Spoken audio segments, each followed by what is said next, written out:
It's not started yet, so we'll give it a minute.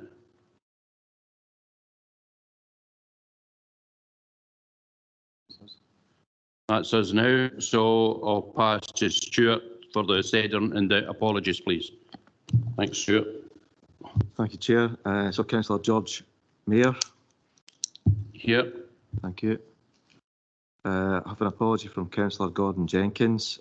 Councillor John McFadden. I'm here. Morning. Thank you. Thank you. I have an apology from Councillor Maureen Mackay. Councillor Helen Coffey. Here. Thank you. And an apology from Councillor John Campbell. Councillor John Hurd. Yeah. Thank you. Councillor Jim Todd. Councillor Todd. All right. Okay, an apology from Councillor Todd. Thanks. Councillor Sally Cogley. Councillor Cogley. Okay. And I have apologies from Councillors John Bell and Elaine Demoody. Chair, thank you. Thanks, Stuart. So just welcome everyone to this final meeting of the Governance and Scrutiny Committee of the current council term, and in particular Pat Kenny and Andrew Fowler from Deloitte in respect of item 3. We'll go into the declarations of interest, if we have any from any of the members. Don't see any. We'll just move on to the... Sorry.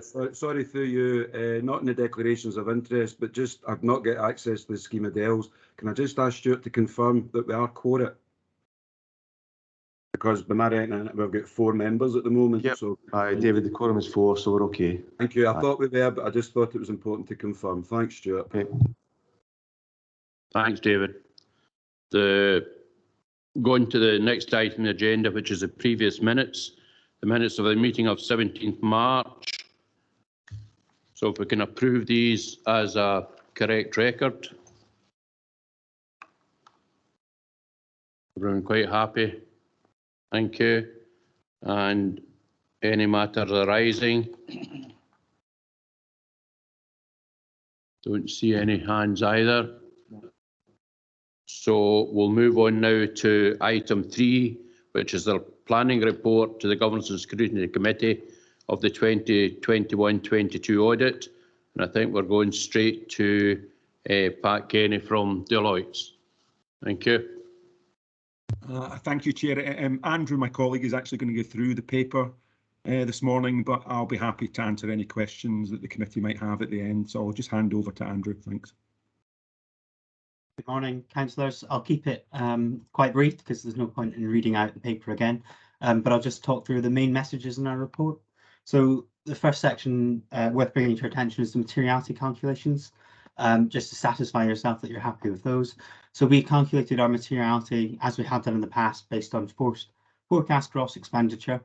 We've used 1.8% this year, which is in line with past years. This results in expenditure in materiality for the council group of 9.29 million, and then for the council only of 8.825 million. We'll report to you any misstatements that we find during our testing above £250,000, which was our trivial threshold. Moving on to significant risks, these are in line as they were with the previous year. So we're looking at management override of controls. The risk of this is addressed through primarily our journal entry testing, and then the recognition of COVID-19 income to ensure that the correct classification and requirements have been met for the Scottish Government criteria. Also to bring to your attention, one other of the particular areas of focus that we'll be looking at is, you remember from our 2021 audit report that we had some fairly significant issues with the heritage asset balance. This year we'll just be following up on the work that your internal audit department have done this year. So we'll look at the reports that they've produced, we'll challenge the valuations provided by the internal valuer, and hopefully it'll all be okay this year. The other aspect, just again to talk you through, would be the wider scope. We do this every year. So again, it's on the 4 key areas of financial sustainability, financial management, governance and transparency, and value for money. Our work this year is primarily following up on past year recommendations, as this is the last year of the audit tender. So you may not hear from us as frequently as you have done in the past in terms of one-on-one meetings. But obviously we're happy to take any points that you may have if you wish to reach out to us. And then finally, just to point out, as I've just said, this is the last year of the audit cycle. You should know your new auditors now provisionally from Audit Scotland. And we will work in any way we can possibly to ensure a smooth transition from Deloitte to the next auditor when the time comes. Happy to take any questions, as is Pat. Thank you. Members, any questions? I think the report's just for noting. So if we agree to note the report, agreed. Thank you. Could I perhaps ask Joe, do we know who the new auditors are?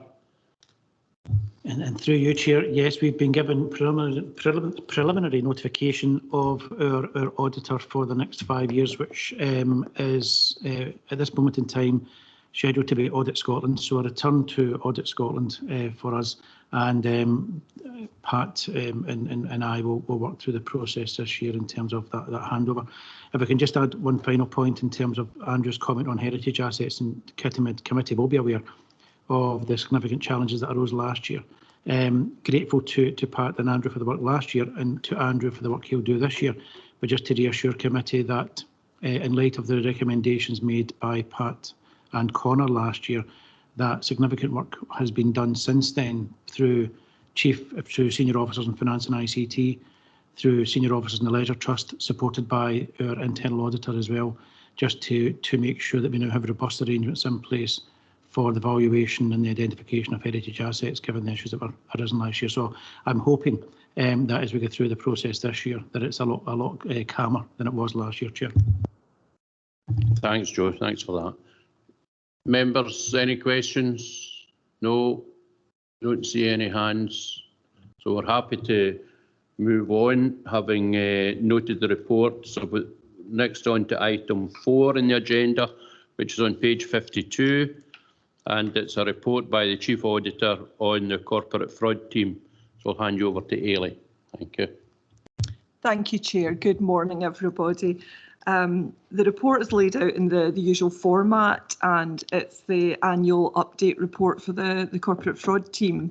And we're also providing an update on the National Fraud Initiative exercise, which, as members know, is run every 2 years and managed by the Cabinet Office for the UK and by Audit Scotland more locally. So what I'll do, Chair, in the usual way, is highlight key paragraphs, and particularly those paragraphs that support the recommendations at paragraph 2. So if I can move to paragraphs 14 to 16, which lay out the achievements to date. So this is both achievements during 21-22, but also cumulative achievements. And attached to the report, there's an Appendix 1, which has been prepared by my equivalent officer at North Ayrshire Council, because as you know, North Ayrshire Council host the shared corporate fraud team. And as usual, I have supplied at Appendix 2 the cumulative position, not only of financial recoveries, but also of other outcomes of the work of the corporate fraud team, including assurance that we get from their work. And I'll touch on that in a few moments. The paragraph 15 and 16 note the impact of COVID on the work of the team. Firstly, it appeared to have significantly reduced the number of referrals that were coming into the team, both from public and from council officers. And we've got no reason to believe that was anything other than COVID, because it significantly reduced at the beginning of the pandemic, but we're now coming out of it, which is interesting. The chair led an awareness campaign during the year, and the referrals have picked up significantly. And now what we're reporting in Appendix 1 and 2 is a return to the pre-pandemic position with regards to the number of referrals that are coming into the team. So I think that's encouraging. The other aspect of COVID that impacted on the team was practicalities in terms of what the team could and couldn't do. So there were some restrictions in terms of what the team could do, particularly around site visits. And that element of the work has restarted from March 22. Because as you know, as well as responding to referrals, which is the more reactive part of their work, a lot of the work is very much proactive, and it's getting out there in the community and checking for potential fraud on behalf of our council. So we are back into what we'd a bit more of a normal state of play for the corporate fraud team, if that's the best way to put it. So let's see what next year brings, but I think that's very encouraging. If we look at paragraph 17 to 19, as you know, members, there's a number of benefits to having the corporate fraud team, as well as the deter and detect function. We have the huge advantage that it releases resources from my team. It also releases resources within Joe's team in terms of NFI, for example, where the corporate fraud team will coordinate that exercise for us. They don't carry out the investigations under the National Fraud Initiative. Any data matches that need to be investigated are carried out by this council, but the key coordination role is carried out by the corporate fraud team, and that's very useful. Paragraph 18 just highlights the monetary recoveries to date. So we've had 441,000 since inception of the corporate fraud team. But as you know, there's no prerequisite for the team to be self-financing. And at paragraph 19, we're just putting the marker down again for, let's be careful what we wish for. High recoveries can be indicative of poor controls in the council. At the moment, the recoveries are not at a high level that gives me any cause for concern, and there is no individual piece of work that's been carried out by the corporate fraud team that's given us any particular cause for concern with regards to our controls within the council. But there's always learning, but there's also assurance, and that for me is one of the key outcomes of the corporate fraud team. And I've highlighted the exercise that they did around council tax debt. And this exercise has been run in a number of councils where data has been matched between payroll and council tax debt to see how many employees in a council have outstanding council tax debt that hasn't been subject to a recovery plan. In this council, there were none. All cases had been dealt with through Joe's team. That gave us a huge level of assurance. We had no great cause for concern, but it's always useful to have that evidenced and confirmed. And can I tell you, that was not the case in other councils who were recovering six-figure sums in some cases. National Fraud Initiative update is laid out for members at paragraphs 20 and 21. No significant issues arising from that exercise to date. But as usual, we will report the final local and national positions to committee in due course. Paragraph 21 just highlights that we were consulted by Audit Scotland. I think we were the only council that was consulted on the national arrangements for the data matching of COVID-19 grants.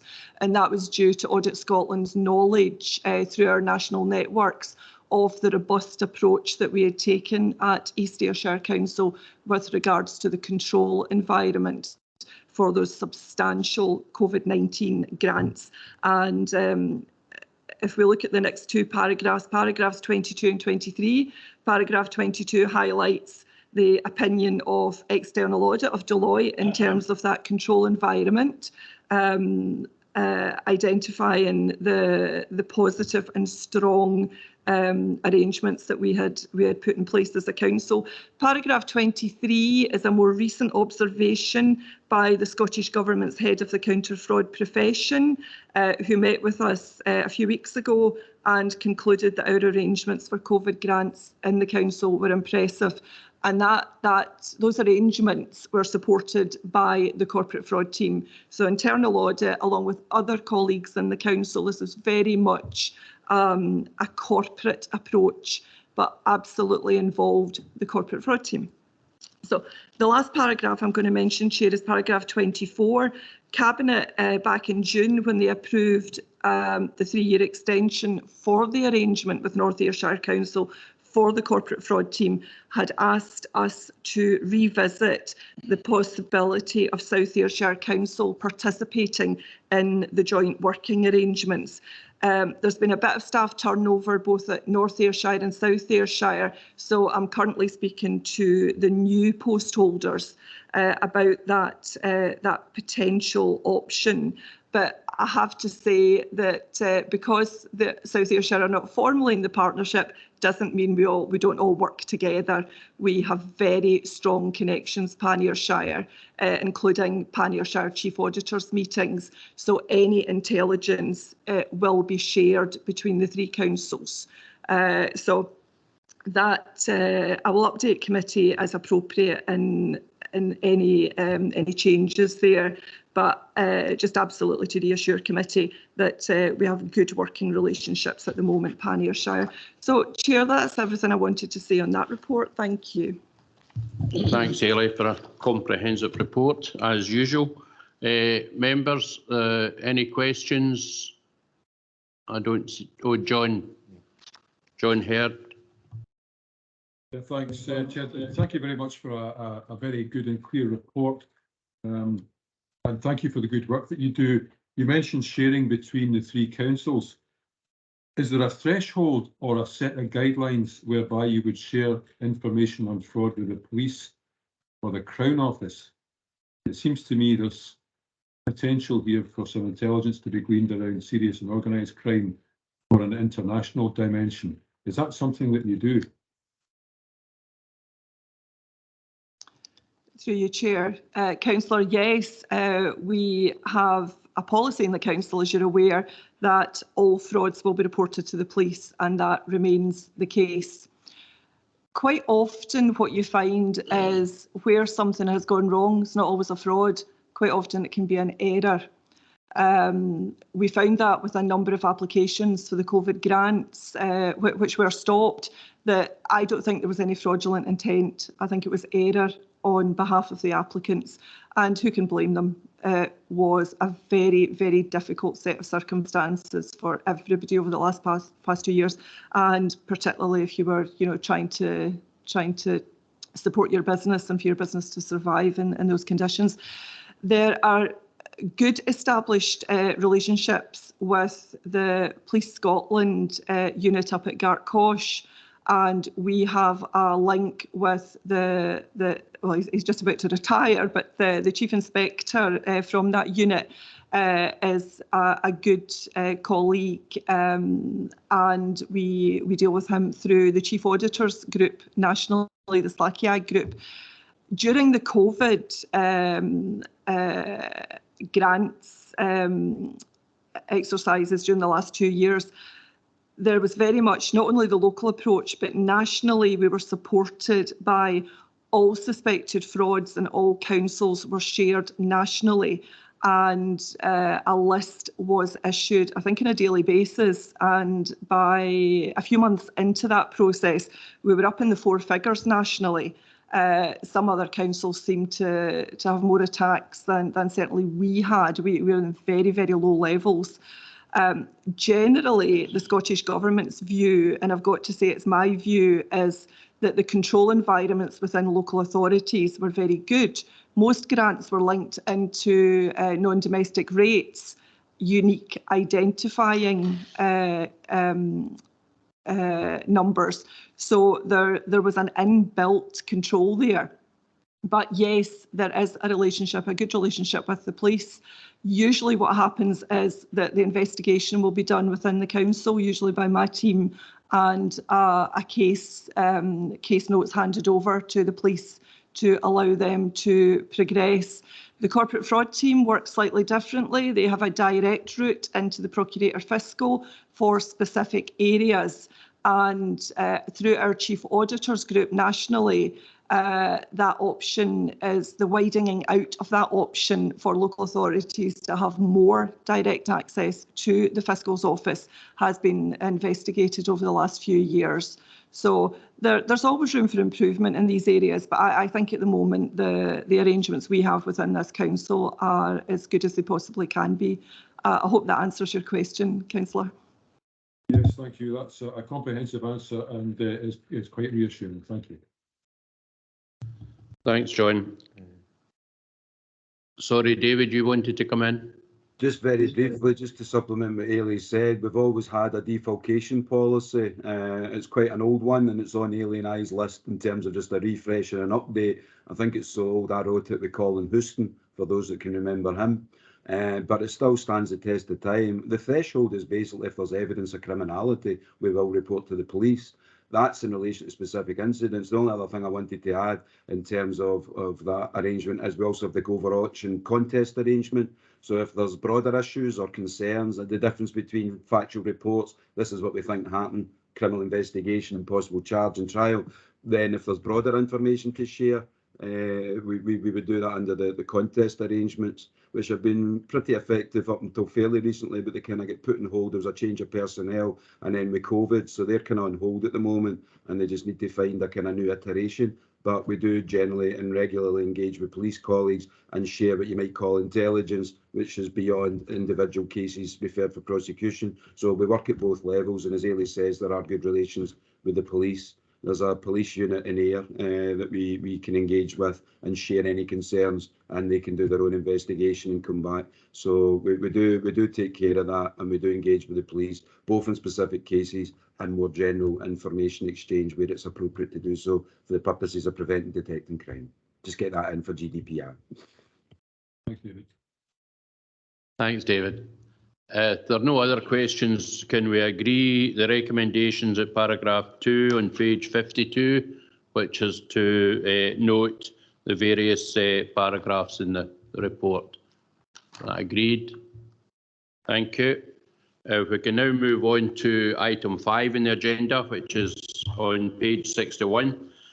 Back to Ailey for a report on the internal audit 21-22 annual report. Thank you. Thank you, Chair. Again, I'll highlight the key paragraphs, including those that support the recommendations at paragraph 2. So if we can go to paragraphs 8 to 10, which highlight the world in which we've been working for the last couple of years. Nationally, it was recognised that internal audit may be impacted by COVID.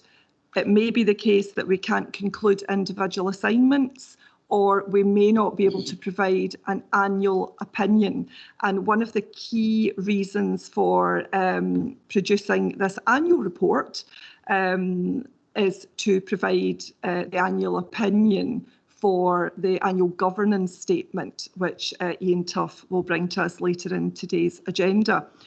So nationally, there has been an opt-out basically for the last 2 years where the Chief Auditor could choose not to give an annual opinion.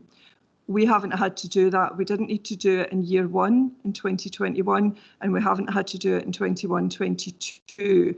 We have carried out more than sufficient work to inform the annual opinion, which is attached to this report today, Appendix 3, and we'll come on to that in more detail in a moment. Paragraph 9 just lays out the days that we've delivered in year. It's been quite a difficult time for us in internal audit over the last quarter. A bit of a victim of our own success. We've lost another audit manager who's gone away to be a chief auditor elsewhere. So we've had quite a run of success with our audit managers, getting promoted posts in other councils. And I think that's something to be proud of as a council. But it did leave a vacancy, which we filled very quickly. And we advertised externally. The best candidate was one of our internal colleagues, one of our senior auditors, and that's working very well at the moment, but has in turn left another vacancy. And we've also got some sick absence during the year. So despite that, we've worked around that, and we've rejigged the way that we work. So we have delivered more than the 874 in-house days that we had anticipated to deliver. Some other things have been deprioritised, which we'll need to pick up again, and that's primarily around team development and other non-chargeable areas. That doesn't have a significant impact on any assurance for the council. It has been hard though, and we are looking at service review at the moment, and hopefully I'll be able to report an improved resourcing position later on in the year. We're certainly working towards that outcome at the moment. Paragraph 10 just reminds us in terms of that resourcing position that SIPFA require us to have appropriate, sufficient and effectively deployed resources, and for me to advise you if that's not the case. What I'm saying is it's been difficult, it's been a challenge, but I am absolutely satisfied that we've had appropriate, sufficient and effectively deployed resources during the year, but we continue to monitor that position, as you would imagine. Paragraph 11 is one of the obligations that we have in terms of our statutory and regulatory function, and I'm required to confirm the organisational independence of internal audit. And as you know, we confirm that at the beginning of each year with the new plan, and I confirm it at the end of each year when we're reflecting on the work that's informed the annual opinion. So it continues to be the case that we are operationally independent, and that's very much respected in this council. Paragraph 12, you'll remember in February we discussed a slightly different reporting schedule for internal audit going forward, and partly to reflect the fact that this is an election year. So this is a summary report. There's still quite a lot in it, as you would expect, and we have to have quite a lot in it because this is the annual opinion, and we have to evidence what has informed the annual opinion. But an additional report will be submitted to the new Governance and Scrutiny Committee in June, which will lay out all the usual performance indicators for internal audit and fill in a bit of meat and the bones in terms of the jobs that are laid out in Appendices 1 and 2. Paragraph 13, we've just got the positive reference to the positive references from external audit, which were laid out in the mid-year report. Paragraph 14 takes us through the additional pandemic control obligations, which I've mentioned earlier in the context of the Corporate Fraud Team report. The outcomes of our work, paragraph 15, the outcomes of our work are presented in Appendices 1 and 2, and I'll touch on that in due course once we've gone through this cover report. Paragraphs 16 to 20 highlight our work around following the public pound.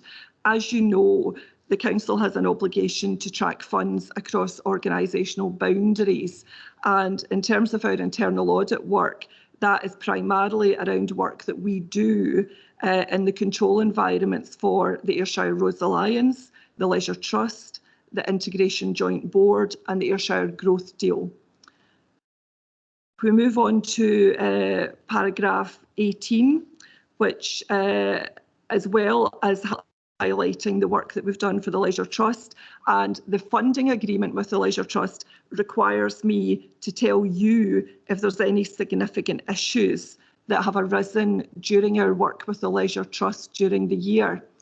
There are no significant issues to be raised, but what I've made sure is that we've noted the context, the wider context of our work at paragraph 18, and that we've been doing a lot of work, as was touched on earlier by Deloitte and by Joe, around heritage assets. But that's work that we've done for the council as opposed to the Leisure Trust, because it's the council's collection. So that might seem a bit of why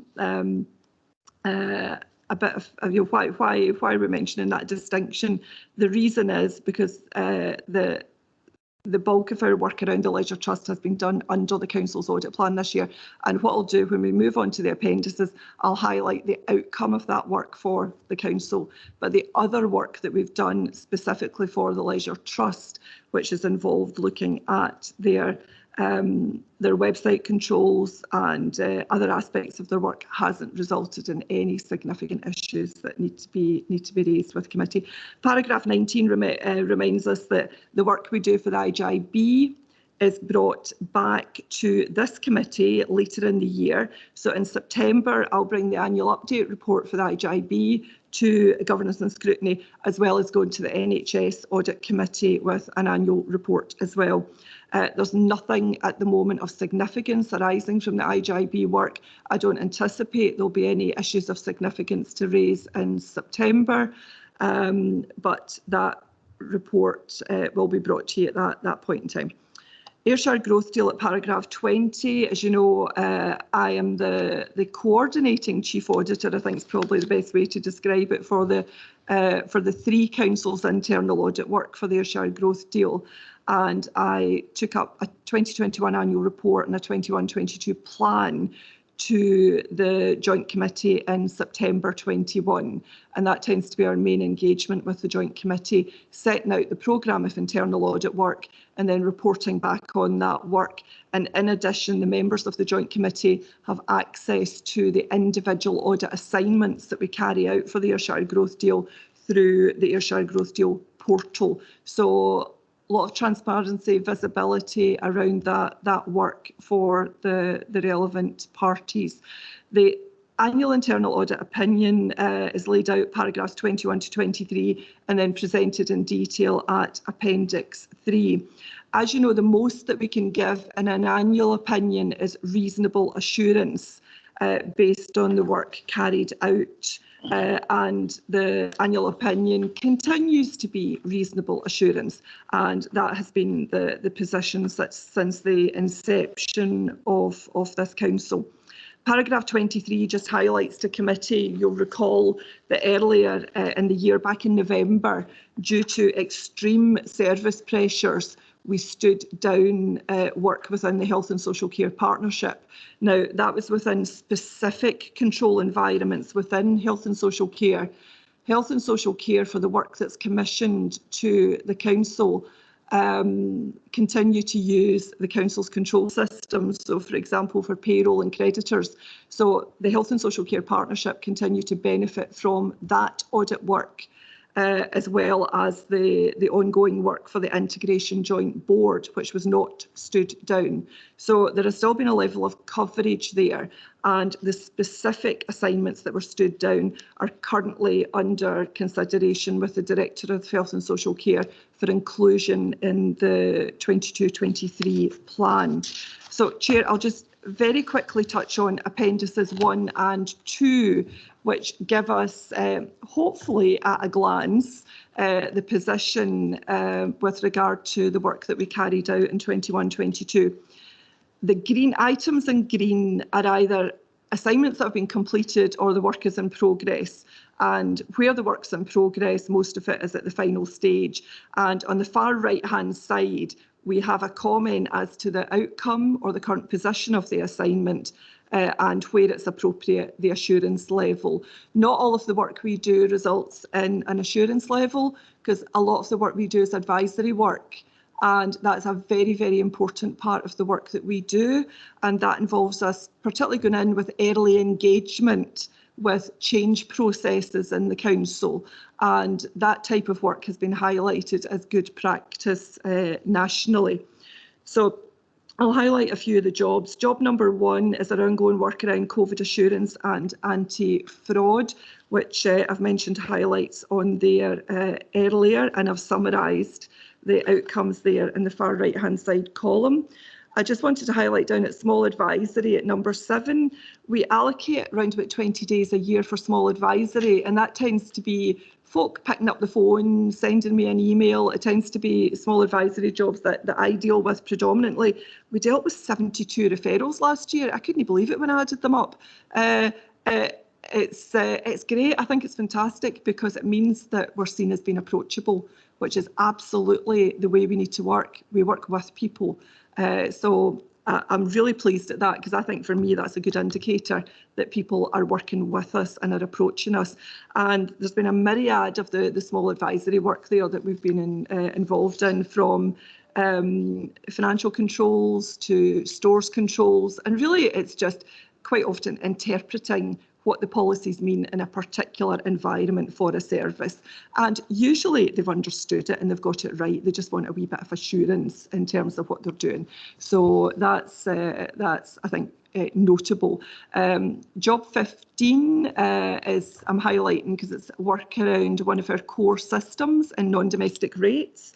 Job 17, again, a core system, work around creditors' controls. And both of these jobs have resulted in good outcomes. Job 18 highlights the Ayrshire Growth Deal. The work we've done there in 21-22 has resulted in sound assurance in most areas. As with anything, there's always continuous improvement and maybe more efficient ways of working, and particularly with relatively new processes, it allows us to identify with the relevant officers perhaps where we can do things slightly differently. But what has been done at the moment, we were pleased with the work that's been done there at the moment.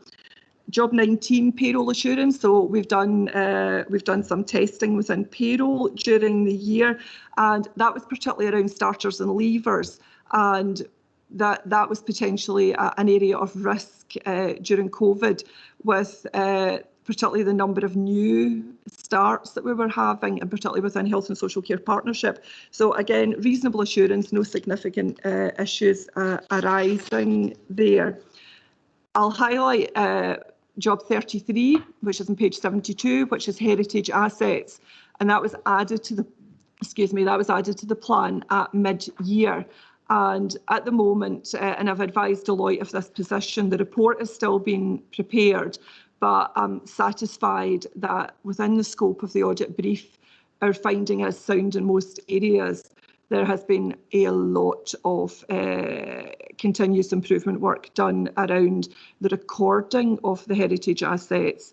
And so, for example, there's a software system, a new software system called Axiel, where all of the heritage assets have now been migrated onto that system, all given a unique identification number, and the individual items have been tagged.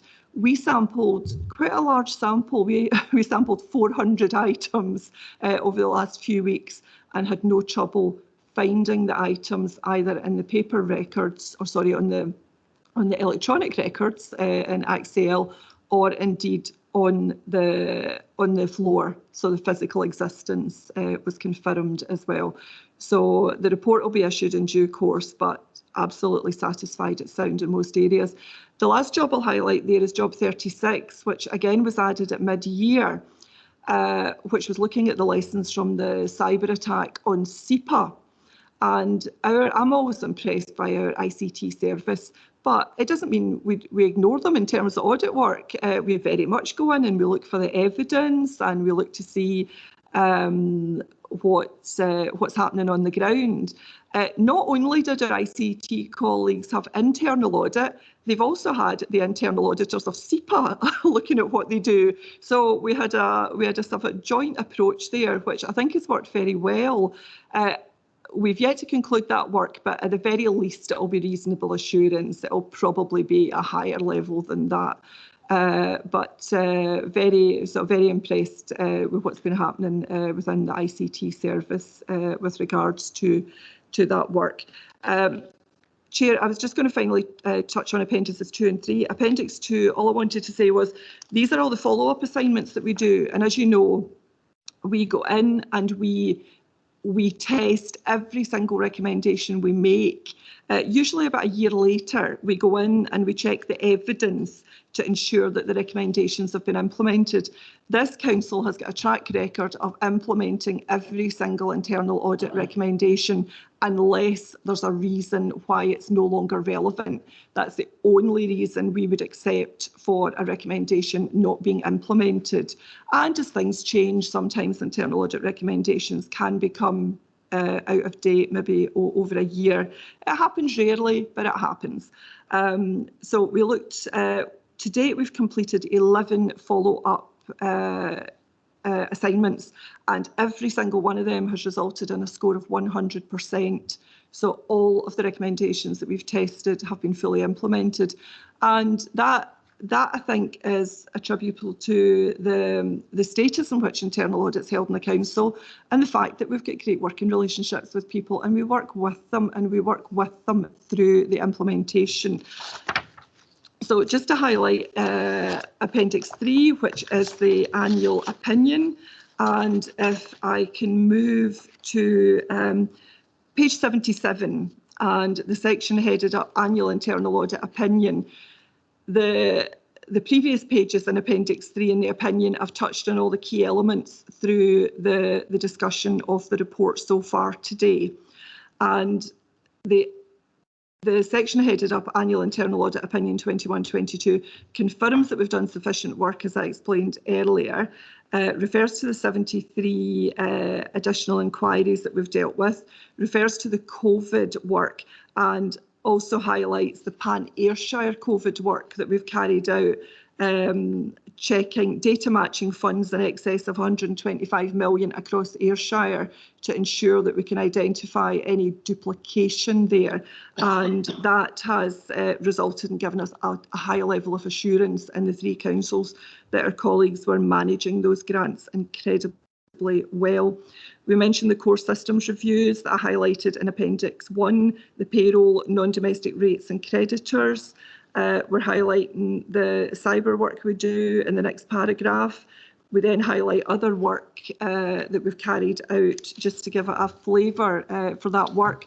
We then go on to talk about the overall outcome of the work. So the first paragraph on page 78 highlights that 7 of the 10 completed assignments have resulted in an opinion of either sound assurance or sound assurance in most areas. That follows the pattern of the last few years, and this is a fantastic outcome, and particularly during the disruption that we've had over the past couple of years, it's particularly reassuring. The other 3 completed assignments have resulted in reasonable assurance, which isn't a shabby outcome either. We have no assignments where we haven't been able to give assurance, where there's been no assurance, and we've got none that have resulted in limited assurance, and that's summarised in the bar graph below that paragraph. So we then just conclude in that appendix that confirming that we're giving an assurance, a continued annual opinion of reasonable assurance for the council.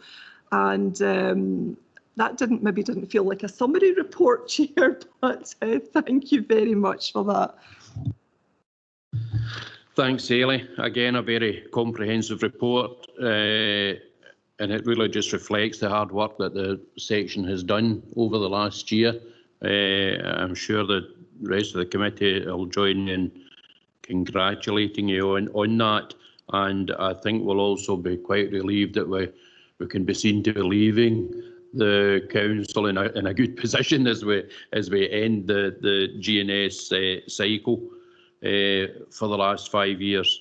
So again, a very good report, and congratulations, Ailey, on all your hard work, and relief, if you like, that we can get the performance that you've given us and the assurances that you've given us. Members, are any questions for Ailey? If not, if not, we can move to the recommendations in paragraph 2. Again, it's to note the various paragraphs within the report. So we can agree the recommendations. Thank you. It brings us neatly on to item 6. Again, it's back to Ailey for the summary of the 22-23. So it's the audit plan for the next year coming up. So Ailey, back to you again. Thank you. Thank you, Chair. So as Chair said, it's a summary report. So it's a summary of what we're planning to do in 22-23. And as members will recall, This was the approach agreed with committee back in February this year, in fact February 22, that we would bring up a summary plan at this point, but bring up the detailed plan to the new Governance and Scrutiny Committee following the election. In the meantime, this doesn't mean that we're not hard at work. We have a lot of assignments that are underway at the moment in line with the summary plan that's been presented here today, and we have a few jobs that we're finalising from last year. So really today what I'm looking for is for committee to approve the summary audit plan that's laid out at Appendix 1. And that's particularly to allow us to progress the internal audit plans for the Integration Joint Board and the Leisure Trust.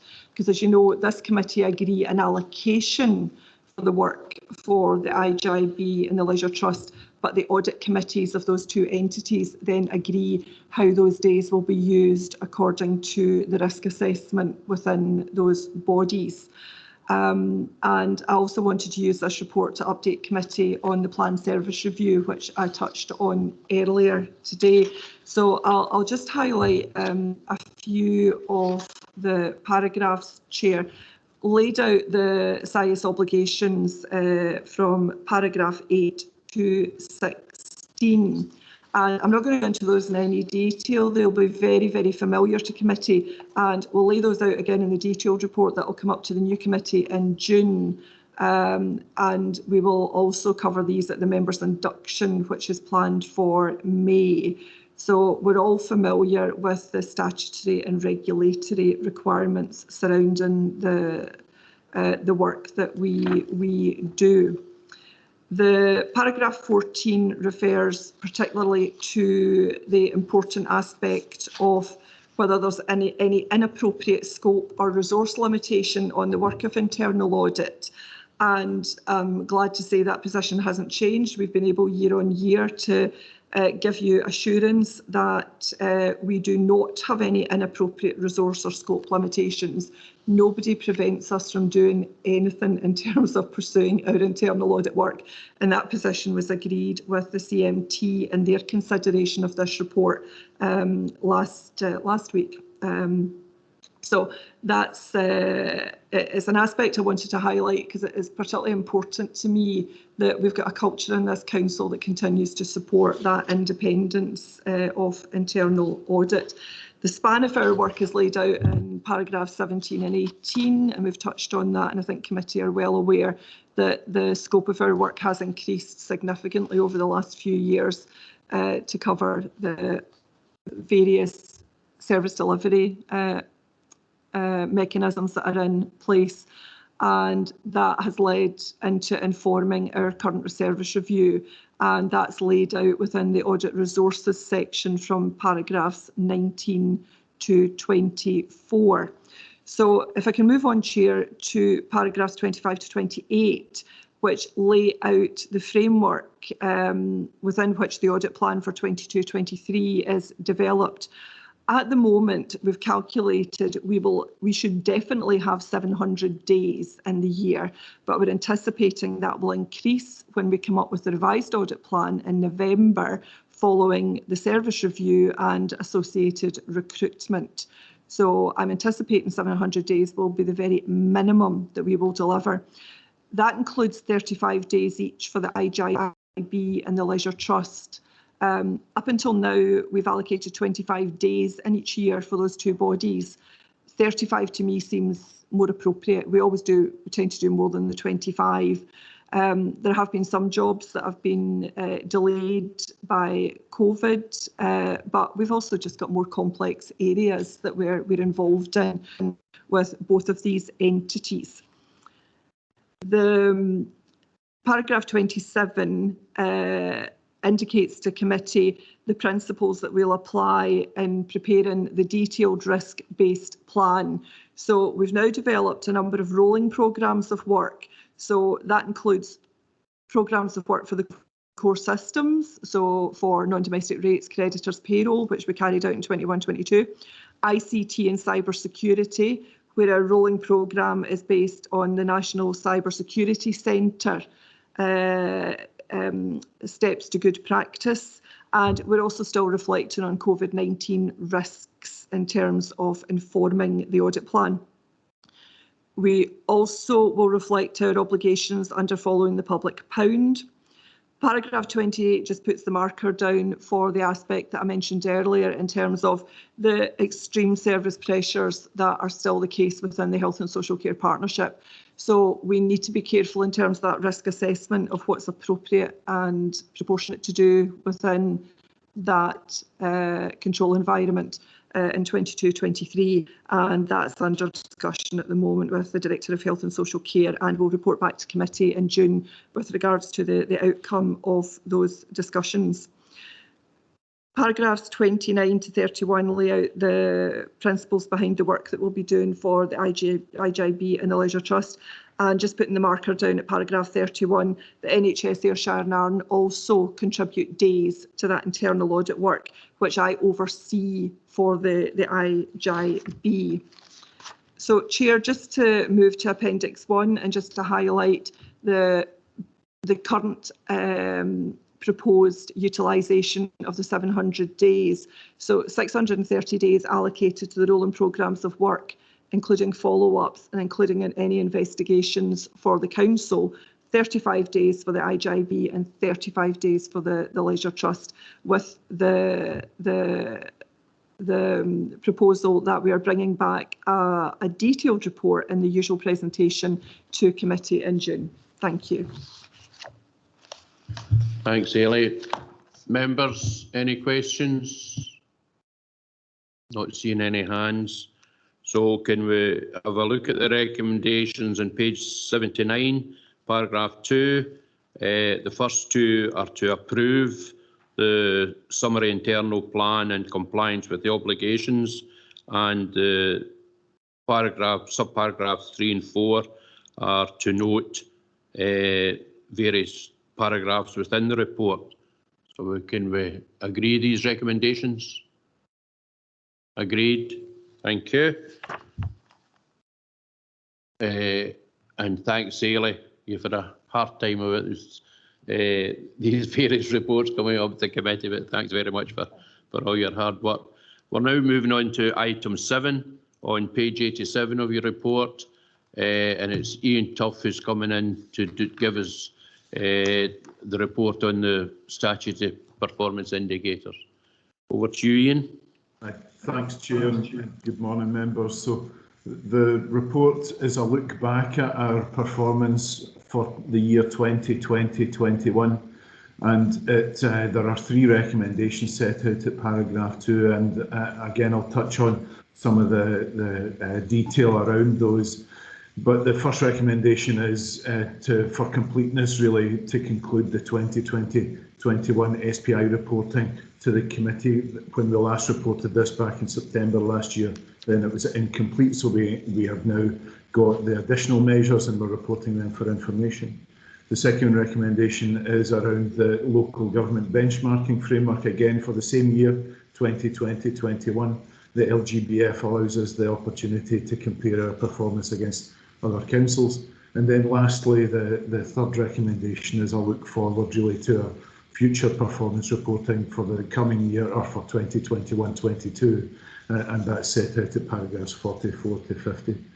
In terms of the first recommendation then, Chair, and the 2020-21 performance information that was incomplete when it was last reported to the CPP board and the council at the joint event on the 16th of September.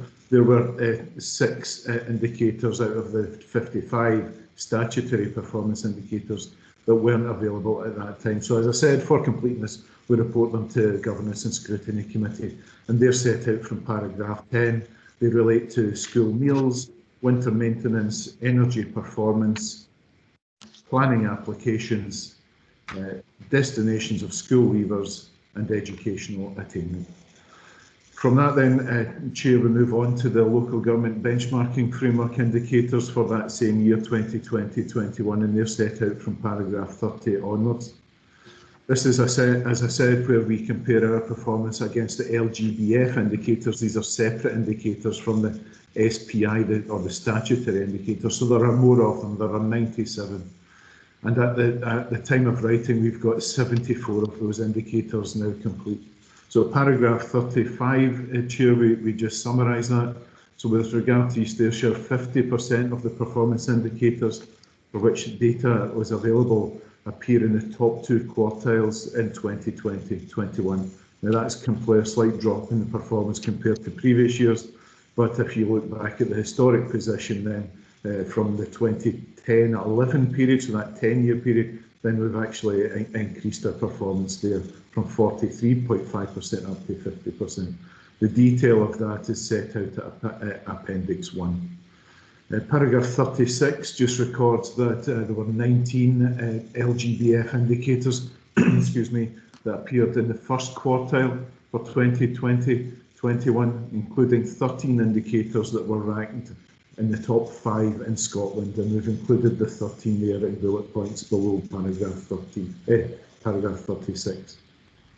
Appendix 2 to the report, the Chair provides a full list of the 97 individual indicators, and they are ranked from 2010-11, and with also comparisons against the previous years.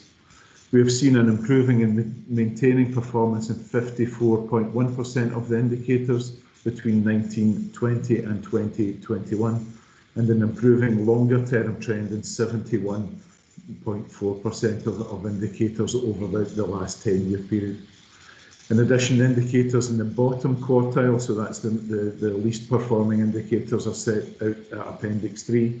And it's not in the report, Chair, but I thought it was helpful to look back at the report last year. So actually, while we still have 15 indicators in that lowest quartile, that's an improving position from last year when we had 20 indicators in that position.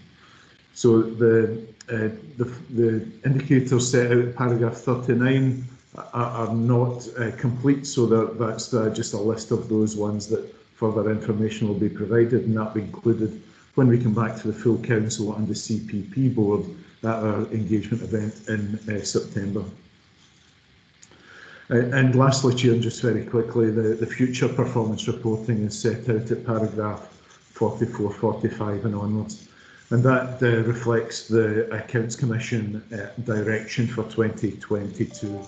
And we've set out in those paragraphs there the themes, if you like to call it that, for their expectations round about council reporting on performance indicators, for statutory performance indicators. And as I said, they're set out at paragraphs 46 and 48 onwards. So, Chair, with those comments, happy to take any questions.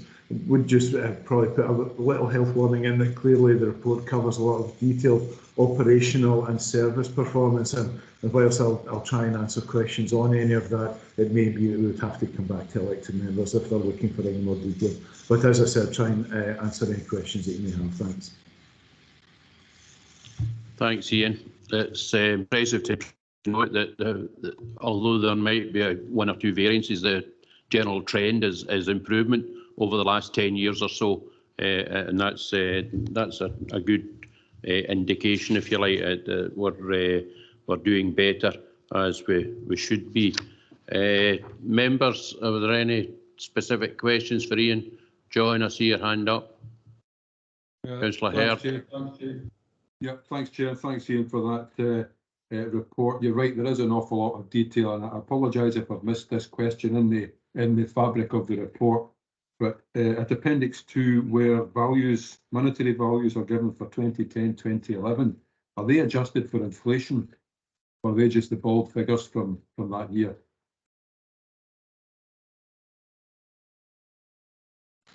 So thanks, Councillor Hare. It's a good question. I'm not actually sure. I'd need to check that, and I would come back to you unless Joe has that information to hand. But I would need to check that one, Councillor Hare, to come back to you on it.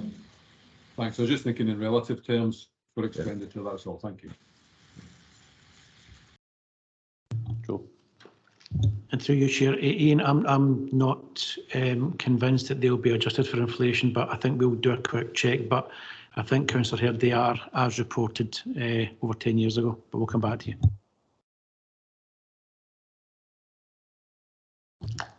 Any other questions, points? No. So if we can look at the recommendations, sorry. I've lost them for a minute. Page 79, the recommend, no, sorry, that was the last one. 87. Page 87, I'm been told.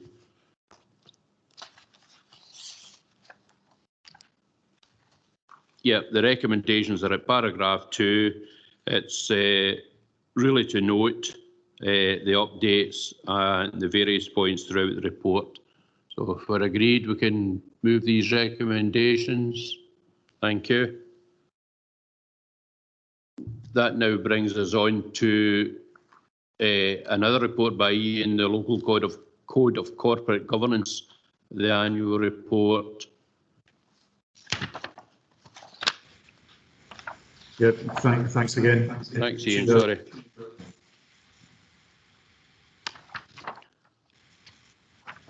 Yeah, on you go, Ian. Sorry. Okay. Well, thanks, Chair. So, yeah, again, this is a familiar report to members of the committee. It comes every year, and this is the output from our annual review of our local code of corporate governance. So, again, recommendations are set out on page 116 and really cover 3 main areas that I'd like to highlight, Chair. So, firstly, is we have a look back at the action plan that the committee approved last year, and we provide a progress update against that.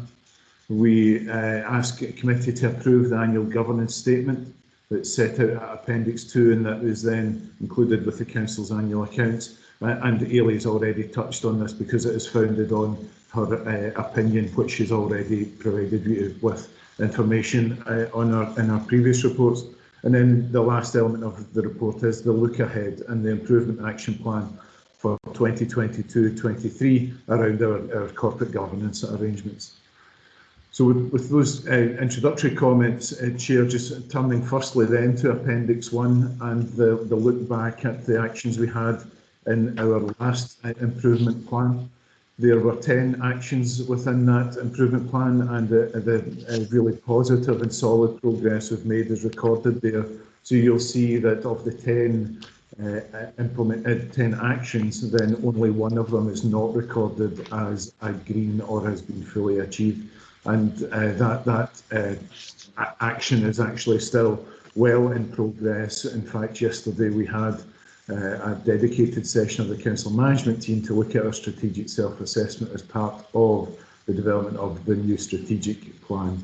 So as much as it's recorded as an amber there, just to reassure members that actually it is in full progress and will be fully attained over the next year. The second part, and then the covering report actually, Chair, we, as part of the review, we pick out a number of the key achievements and developments over the last year that have informed our view around the corporate governance arrangements for the Council. So we record a lot of the key achievements and developments from paragraph 17 onwards in the covering report. And you'll see in there, and I won't go through all of these, Chair, but you'll see in there we have some narrative round about the continuing pandemic response, recovery and renewal. We have a section on the community plan, and of course last year, you'll recall in June last year, we concluded a review of the community plan, so we have a new 3-year review supplement in place, new strategic priorities and new delivery plans. The transformation strategy, again, clearly that's been a continuing focus for the Council over the last year. That will move on now, as you'll see from the dates attributed to the transformation strategy covering the period 2017 to 2022, that we're now coming to the end of that. So we're now developing the Council's new strategic plan that will really succeed that transformation strategy. And we again include reference to the strategic plan at paragraph 40. We also include reference to the capital investment plan and construction capability assessment, which is something that we'll have to do in the next year's improvement plan. And then the rest of that background and narrative around some of the key achievements is set out in the remainder of that section, Chair. So I was then going to just cover very quickly the annual governance statement of assurance, and as I mentioned in my introductory comments, that the Chief Auditor has already provided details of that opinion, and that will be included, and that's the main element of the annual governance statement. It does cover a number of other areas that we've touched on already in terms of our key achievements over the last year. But that annual governance statement will now be, subject to your approval today, will be included into the annual accounts for the year as well.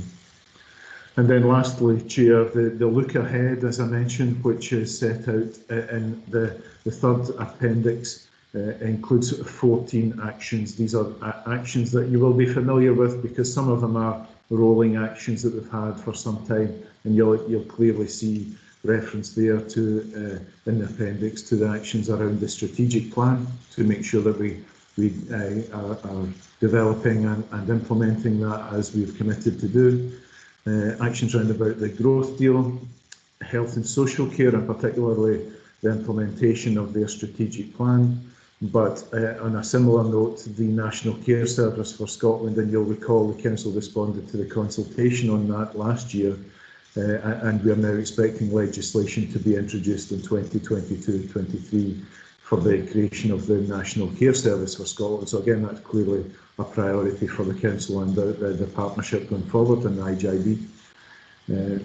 The climate change strategy, again, you'll be familiar with this, members, that was approved by Council again earlier this year, and we now have that in place, and the action really there is to make sure that we're implementing it in accordance with the commitments that we've set out in there. Similarly with the local housing strategy, which is included as an action for the coming year. The workforce plan, investment in communities and in training and employment, and you'll recall from the budget discussions the investment that the Council agreed to make in that work stream, and that's clearly an important area for making a difference to our communities, and that's why it's merited a reference in this action plan. And the others are included. So number 9 is again a continuing look on the COVID-19 and our response and renewal and recovery work on that theme. We've got in here the SIPFA Financial Management Code, which came into effect last year, and it's to ensure that we are fully compliant with that new code. Continue to implement the capital investment plan. Number 12, sitting here with a couple of weeks to go to the elections, and it seems like we're already there with some of these electoral contests, and certainly a number of the colleagues on the call today are very heavily involved in the electoral preparations for that. So again, we include reference there to that process. The important part of that as well is that it doesn't just stop at the election day, but it's around the programme of induction and training for new elected members. We'll continue to respond to any audit and inspection activity that we know is coming. That's external audit and external inspection activity that we expect to have during the year. And then lastly, you'll be familiar, I'm sure, with the proposals around about the creation of a National Education Inspection Body. And again, the Chief Education Officer is very much have that as a priority going forward. So thanks for that, Chair. And as I mentioned, I'm happy to take any questions in any of that. It does cover a lot of ground in terms of the key achievements for the Council over the last year, but then in terms of the work that we want to take forward in the coming year as well. So happy to take any questions again. Thank you, Chair. Thanks, Ian, for a comprehensive report, as usual. Questions, members? I don't see anyone's hand up. I think you're getting off easily, Ian. If we can move to the recommendations on page 116 then. The first 2 recommendations are to note contents of the report. Subparagraph 3 and subparagraph 4 are to approve the contents of the annual governance statement and the corporate governance improvement plan, and otherwise note the contents of the report. So are we happy with the recommendations? Think so. Yes, don't see anyone. Thank you for that. That almost concludes today's business. I'd just like to take this opportunity to thank the committee members, particularly those that turned up this morning.